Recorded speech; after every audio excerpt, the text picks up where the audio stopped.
Good morning, sir, and welcome to the show. Good morning. ഏതായാലും മാർക്കറ്റിനെ സംബന്ധിച്ചിടത്തോളം ഇന്നൊരു മന്ത്ലി എക്സ്പയറി ആണ്. കാര്യമായിട്ടുള്ളൊരു വോളറ്റിലിറ്റി നമ്മൾ എക്സ്പെക്ട് ചെയ്യുന്നുണ്ട്. പക്ഷേ പ്രധാനമായിട്ടും നിഫ്റ്റി 50യെ സംബന്ധിച്ചിടത്തോളം 24,600 എന്നുള്ള ഒരു റേഞ്ചിൽ നിന്നുകൊണ്ട്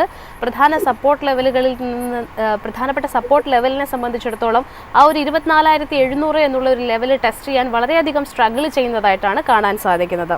ഇപ്പോഴും ആ ഒരു തുടക്കത്തിലുണ്ടായിരുന്ന ആ ഒരു റേഞ്ച് ബൗണ്ട് ആയിട്ടുള്ള മാർക്കറ്റ് തന്നെയാണ് നമുക്കിപ്പോൾ ആദ്യത്തെ ഒരു മണിക്കൂറുകളിലൊക്കെ തന്നെ കാണാൻ സാധിക്കുന്നത്. ഒരു ഇൻട്രഡേ പെർസ്പെക്റ്റീവിലേക്ക് നോക്കുന്ന സമയത്ത് ഇന്ന് നിഫ്റ്റി 50 സാർ എങ്ങനെയാണ് വിലയിരുത്തുന്നത്? കഴിഞ്ഞ 1-2 ദിവസങ്ങളായി നമുക്ക് വരുന്ന ഗെയിനുകളൊക്കെ തന്നെ എറോഡായി പോകുന്ന ഒരു ക്ലോസിംഗ് ആണ് കാണാൻ കഴിയുന്നത്. ഇന്നത്തെ പ്രത്യേക സാഹചര്യത്തിൽ ഈ നിഫ്റ്റിയിൽ സെയിം തന്നെയാണ് നമുക്ക് നിഫ്റ്റിയുടെ ചാർട്ടിൽ കാണാൻ കഴിയുന്നത്. ബട്ട് എനിക്ക് തോന്നുന്ന ഒരു ലിമിറ്റഡ് ഡൗൺ സൈഡ് ഉള്ളത് കൊണ്ട് 24,400 എന്ന് പറയുന്നത് ക്രൂഷ്യൽ ആയിട്ടുള്ള ഒരു സപ്പോർട്ടാണ്. കഴിഞ്ഞ 2 തവണയും അത് ടെസ്റ്റ് ചെയ്തിരുന്നു. ലിമിറ്റഡ് ആയിട്ടുള്ള ഡൗൺ സൈഡ് ഉള്ളത് കൊണ്ട് തന്നെ ചിലപ്പോൾ ഒരു റിക്കവറിക്ക്, അതായത് എക്സ്പയറി ഒക്കെ ആയതുകൊണ്ടുള്ള അപ്സൈഡിനുള്ള സാധ്യതയുണ്ട്. ബട്ട് അതിനെ സസ്റ്റെയിൻ ചെയ്യുന്ന ഒരു പോയിന്റ് എന്ന് പറയുന്നത് ബാങ്ക് നിഫ്റ്റിയിൽ ഇന്നലെ വന്ന ഒരു ക്യാൻഡിൽ പാറ്റേൺ ആണ്. ആ ക്യാൻഡിൽ പാറ്റേൺ നമുക്ക് സജസ്റ്റ് ചെയ്യുന്നത് ഇന്ന് ഒരു മൊമെന്റത്തിന് സാധ്യതയുണ്ട് എന്നതാണ്. അപ്പം നമുക്ക് അവിടെയാണ് ഒരു പ്രതീക്ഷയുള്ളത്. ബാങ്ക് പെർഫോം ചെയ്യുകയാണെങ്കിൽ നിഫ്റ്റിയിൽ നമുക്കൊരു മൂവ്മെന്റ്സ് സെക്കൻഡ് ഹാഫിൽ പ്രതീക്ഷിക്കാം.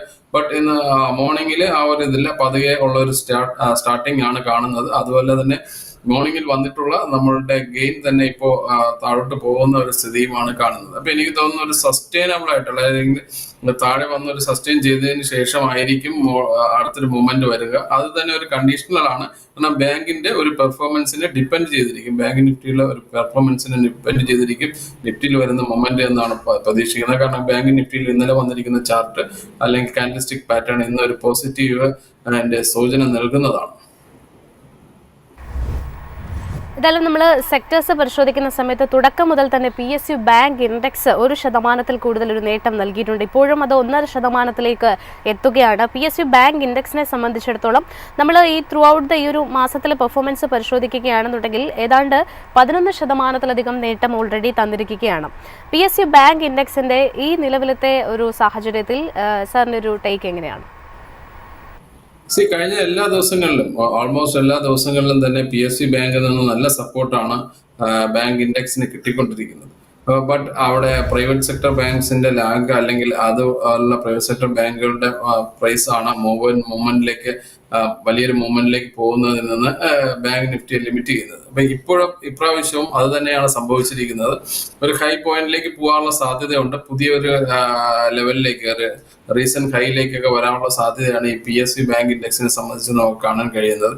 എനിക്ക് തോന്നുന്നു 7,800 വരെയൊക്കെ പോകാൻ, ഒരു ഷോർട്ട് ടൈമിൽ പോകാനുള്ള സാധ്യതയുണ്ട്. ഇന്നും വളരെ പോസിറ്റീവായിട്ടാണ് ട്രേഡ് ചെയ്യുന്നത്. ഇന്നിപ്പോൾ 7,600 മേളിലൊക്കെ പോകാനുള്ള സാധ്യതയാണ് ഇന്ന് കാണുന്നത്. ഇപ്പൊ ആ ഒരു സെക്ടറിൽ നമുക്ക് നോക്കുകയാണെങ്കിൽ PSU ബാങ്ക് വളരെ സ്ട്രോങ് ആണ്. പ്രൈവറ്റ് സെക്ടർ ബാങ്കിന്റെ ഒരു സപ്പോർട്ട് കിട്ടുകയാണെങ്കിൽ ബാങ്ക് നിഫ്റ്റിയിൽ നല്ലൊരു പോസിറ്റീവ് വരാനുള്ള സാധ്യതയുണ്ട്. അതാണ് കഴിഞ്ഞ ദിവസത്തെ ഒരു കാൻഡിൽസ്റ്റിക് പാറ്റേൺ നമ്മൾ സജസ്റ്റ് ചെയ്യുന്നത്. അപ്പൊ അതിനു വേണ്ടി ഒരു വെയിറ്റിംഗ് ആയിരിക്കും ഈ സെക്കൻഡ് ഹാഫിലേക്ക് എന്നാണ് ഞാൻ പ്രതീക്ഷിക്കുന്നത്. ഇപ്പോൾ നമ്മൾ നിഫ്റ്റി 50യിലേക്ക് വരികയാണെന്നുണ്ടെങ്കിൽ നിഫ്റ്റിയുടെ റീജിഗുമായി ബന്ധപ്പെട്ട് ഇൻഡിഗോ ഇന്നിപ്പോൾ നിഫ്റ്റി 50യിലേക്ക് വന്നതുമായി 1% കൂടുതൽ ഇടിവ് രേഖപ്പെടുത്തുകയാണ്. ഇൻഡിഗോയുടെ ഒരു പെർഫോമൻസ് നോക്കുകയാണെന്നുണ്ടെങ്കിൽ തുടക്കം മുതൽ തന്നെ ഒരു ഇടിവ് നമുക്കിന്ന് കാണാൻ സാധിച്ചിട്ടുണ്ടായിരുന്നു. 1.28% ഒരു പ്രോഫിറ്റ് ടേക്കിംഗ് ആണ് നമുക്ക് ഇൻഡിഗോയിൽ ഇന്നത്തെ ദിവസം കാണാൻ സാധിക്കുന്നത്. ഇൻഡിഗോയിലുള്ള സാറിൻ്റെ ഒരു ലോങ് ടേം ടേക്ക് എങ്ങനെയാണ്? ഇൻഡിഗോയില് ലോങ് ടൈം നമുക്ക് ഒരു ട്രെൻഡ് റിവേഴ്സലും വന്നിട്ടില്ല. സാധാരണ വരുന്ന ഒരു പ്രോഫിറ്റ് ബുക്കിംഗ് ആണ് കാണാൻ കഴിയുന്നത്.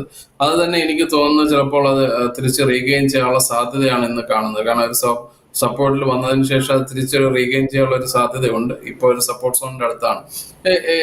5,670 ആ ലെവലിൽ, അല്ലെങ്കിൽ 80 ലെവലിലൊക്കെ തിരിച്ച് കൊണ്ടുപോകാനുള്ള സാധ്യത ഇപ്പോൾ കാണുന്നുണ്ട്. എന്തെങ്കിലും ഒരു മൊമെന്റം അതിൽ വരികയാണെങ്കിൽ തീർച്ചയായിട്ടും ഒരു സ്പീഡായിട്ടുള്ള മൊമെന്റം വരാനുള്ള സാധ്യതയുണ്ട്. ലോങ് ടൈമിനെ സംബന്ധിച്ച് തീർച്ചയായിട്ടും പോസിറ്റീവ് ആണ്. മുമ്പ് നമ്മൾ ഷെയർ ചെയ്തിരുന്നത് പോലെ തന്നെ ഒരു ട്രെൻഡ് റിവേഴ്സലോ കാര്യങ്ങളോ ഒന്നും ഇപ്പോൾ പ്രകടമായിട്ടില്ല. അതുകൊണ്ട് നമുക്ക് വെയിറ്റ് ആൻഡ് വാച്ച് എന്നുള്ള സിറ്റുവേഷൻ ആയിരിക്കും നല്ലത്. നിഫ്റ്റി 50യിലേക്ക് ഉൾപ്പെട്ട മറ്റൊരു പ്രധാനപ്പെട്ട സ്റ്റോക്ക് ഇന്നിപ്പോൾ മാക്സ് ഹെൽത്ത് ആയിരുന്നു. മാക്സ് ഹെൽത്ത് കെയറിനെ സംബന്ധിച്ചിടത്തോളം ഒരു നേട്ടത്തിലാണ് ട്രേഡ് ചെയ്യുന്നത്. മാക്സ് ഹെൽത്തിലുള്ള സാറിൻ്റെ ഒരു വ്യൂ?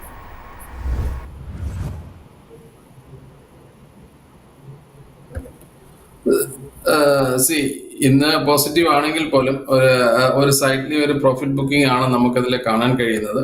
1100 ലെവലിൽ 1100 ലെവലിൽ ചിലപ്പോൾ താഴോട്ട് വരാനുള്ള സാധ്യത ഷോർട്ട് ടൈമിൽ പ്രതീക്ഷിക്കുന്നുണ്ട്. ബട്ട് ഒരു ഷോർട്ട് ടു ലോങ് ടേം നോക്കുകയാണെങ്കിൽ തിരിച്ച് റിവേഴ്സൽ ആവാനുള്ള സാധ്യതയുണ്ട്. ഈ ഇൻട്രാഡേയിൽ ഒരു പോസിറ്റീവ് മൂവ്മെന്റ് വരാനുള്ള സാധ്യതയാണ് ഇപ്പോൾ കാണുന്നത്. ബട്ട് ഒരു ഷോർട്ട് ടൈം പോയിന്റ് ഓഫ് ടൈമിൽ ഒന്ന് താഴോട്ട് വരികയാണെങ്കിൽ 1100 ലെവലിലേക്ക് വരികയാണെങ്കിൽ നല്ലൊരു റീ എൻട്രി ആയിരിക്കും. വീണ്ടും 250, 1250, 1300.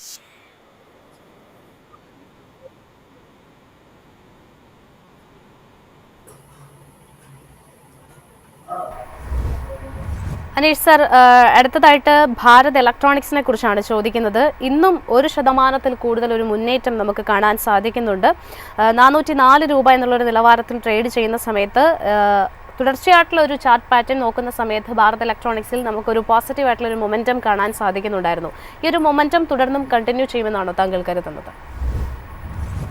തീർച്ചയായിട്ടും ഒരു ലോങ് ടേം ചാർട്ട് നോക്കുന്ന ഒരാൾക്ക് തീർച്ചയായിട്ടും കാണാം. ഓരോ മൊമെന്റിന് ശേഷവും കറക്റ്റായിട്ട് പോയിന്റുകളിൽ റെസ്റ്റ് ചെയ്യുകയും പ്രോഫിറ്റ് ബുക്കിംഗ് വരികയും അതിനൊരു കറക്റ്റീവ് ആക്ഷൻസ് കഴിഞ്ഞതിന് ശേഷം മുന്നോട്ട് പോവുകയും ചെയ്യുന്ന ഒരു നല്ലൊരു പാറ്റേൺ തന്നെയാണ് നമുക്ക് ഇ ബി എല്ലിൽ കാണാൻ കഴിയുന്നത്. അപ്പൊ അതുകൊണ്ട് തന്നെ എനിക്ക് തോന്നുന്ന 430 ആയിരിക്കും ഇമ്മീഡിയറ്റ് വരാൻ പോകുന്ന ഒരു റെസിസ്റ്റൻസ് എന്ന് തോന്നുന്നു.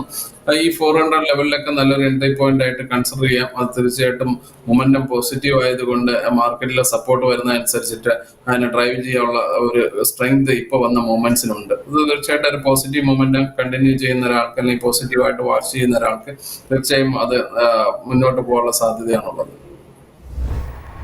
നമ്മുടെ ഈ ഒരു ഓപ്പണിംഗ് അവറിന്റെ സെഷനിലും അതോടൊപ്പം തന്നെ മാർക്കറ്റ് പ്ലസിലും ഒക്കെ തന്നെ ധാരാളം പ്രേക്ഷകർ നിരന്തരമായിട്ട് ചോദിക്കുന്ന ഒരു സ്റ്റോക്കാണ് LICയെ കുറിച്ച്. LICയെ സംബന്ധിച്ചിടത്തോളം ഇന്ന് 0.5% ഒരു മൂവ്മെന്റ് നമുക്ക് കാണാൻ സാധിക്കുന്നുണ്ട്.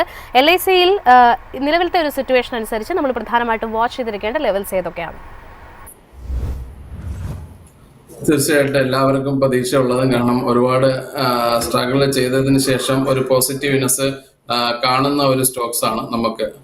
എനിക്ക് തോന്നുന്നത് തീർച്ചയായിട്ടും മുകളിലോട്ട് പോകാനുള്ള ഒരു പോസിറ്റീവ് അപ്സൈഡിലേക്ക് പോകാനുള്ള വീണ്ടും ഒരു അപ്സൈഡിലേക്ക് പോകാനുള്ള ഒരു സാധ്യതയുണ്ട്.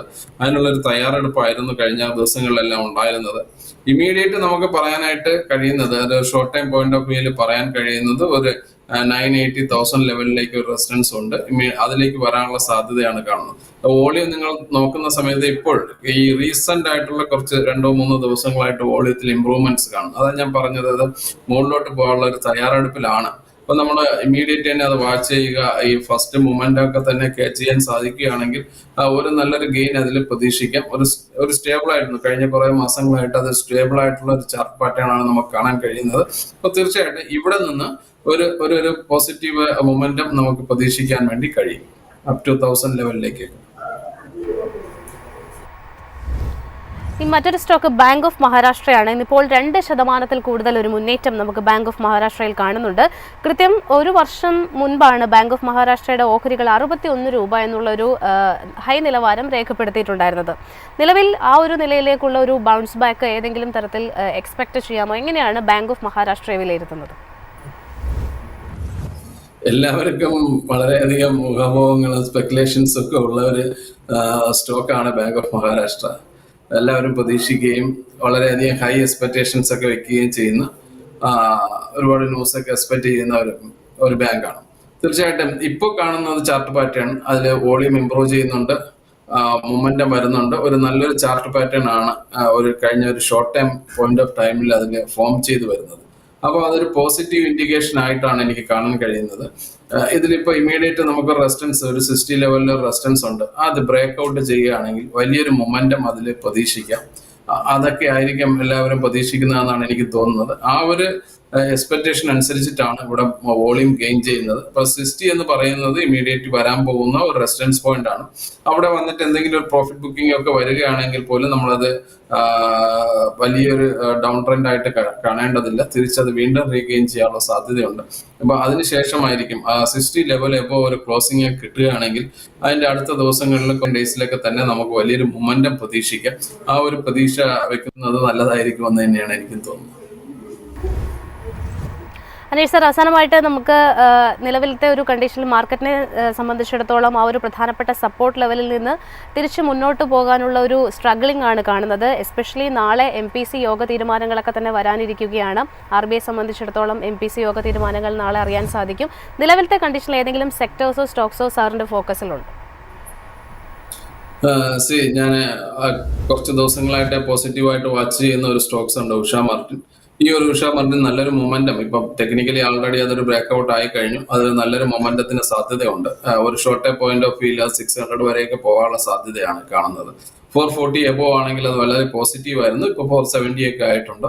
അപ്പോൾ അത് ഒരു 600 വരെ പോകാനുള്ള സാധ്യത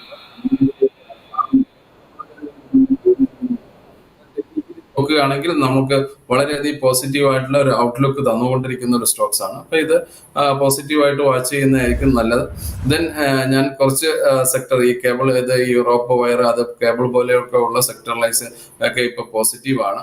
മെയിൻ ബിസിനസ് നമ്മൾ FMCG പോലുള്ള ഔട്ട്ലുക്ക് വരുന്നത് കുറച്ച് താഴോട്ട് വരും എന്ന് തന്നെയാണ് പ്രതീക്ഷിക്കുന്നത്. അതിനോടൊപ്പം തന്നെ ഈ ഫാർമ ലെവലിലെ ചില കമ്പനികൾ, ഫ്രണ്ട് ലൈൻ, അതായത് ലുബിൻ പോലെയുള്ള കമ്പനികളിലൊക്കെ ഒരു പോസിറ്റിവിറ്റി വരാനുള്ള സാധ്യതയുണ്ട്. അപ്പൊ സെലക്ടഡ് ആയിട്ടുള്ള ഒരു പോർട്ട്ഫോളിയോ ആയിരിക്കും എല്ലാ റീറ്റെയിലേഴ്സിനും നല്ലത്. കാരണം നമ്മൾ ഇപ്പോഴത്തെ സ്ഥിതിയിൽ ഒരു മാസമായിട്ടുള്ള സെക്ടർ മൂവ്മെന്റ്, നമ്മളെ ഓട്ടോ സെക്ടറിൽ നമ്മൾ നേരത്തെ പറഞ്ഞിരുന്നു. ബട്ട് അതേപോലെ തന്നെ ഈ ഫാർമ സെക്ടറിൽ സെലക്ട് ആയിട്ടുള്ള കമ്പനികൾ, ലുബിൻ പോലെയുള്ള കമ്പനികളൊക്കെ ആയിരിക്കും ബെറ്റർ.